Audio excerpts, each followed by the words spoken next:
ശബരിമല സന്നിധാനം ഇന്നലെ അപൂർവമായ ഒരു രംഗത്തിന് സാക്ഷ്യം വഹിച്ചു. സേനാ ചരിത്രത്തിൽ ആദ്യമായി ഒരു ജവാന്റെ സ്ഥാനക്കയറ്റ ചടങ്ങ് അയ്യപ്പന്റെ സാന്നിധ്യത്തിൽ നടന്നു. ശബരിമലയിൽ സേവനത്തിനുള്ള ദേശീയ ദുരന്ത നിവാരണ സേനാംഗങ്ങളുടെ സ്ഥാനക്കയറ്റമാണ് സന്നിധാനത്ത് ആഘോഷിച്ചത്.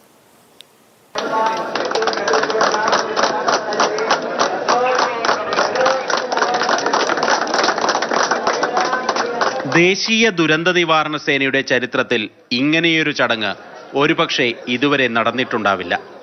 കോൺസ്റ്റബിൾമാരായ 2 സേനാംഗങ്ങളുടെ സ്ഥാനക്കയറ്റ ചടങ്ങാണ് ബറ്റാലിയന് പുറത്ത്, അതും ശബരിമലയിൽ വെച്ച് സംഘടിപ്പിച്ചത്. എറണാകുളം സ്വദേശി അജേഷും മഹാരാഷ്ട്രയിലെ സത്താറക്കാരനായ നവാലെ കിരണും നട തുറന്നതു മുതൽ അയ്യപ്പന്റെ സന്നിധിയിലുണ്ട്. ഡ്യൂട്ടിക്കിടയിലാണ് പ്രമോഷൻ വാർത്ത വരുന്നത്. 16 വർഷത്തെ കഠിനാധ്വാനത്തിന്റെ ഒരു അനുഗ്രഹമായിട്ട് ഞാൻ ഇന്ന് കരുതുന്നുള്ളൂ.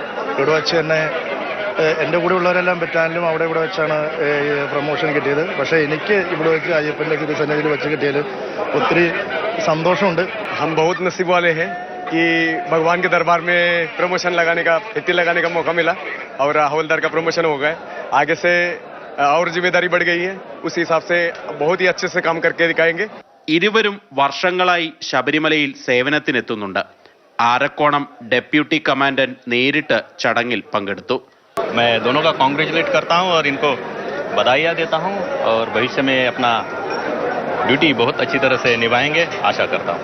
സന്നിധാനത്ത് ഡ്യൂട്ടിയിലുള്ള ജീവനക്കാർക്കും അയ്യപ്പന്മാർക്കും മധുരം വിതരണം ചെയ്താണ് സഹപ്രവർത്തകർ ഈ നേട്ടം ആഘോഷിച്ചത്. രാകേഷിനൊപ്പം സന്നിധാനത്തു നിന്നും K B Sreedharan, Mathrubhumi news.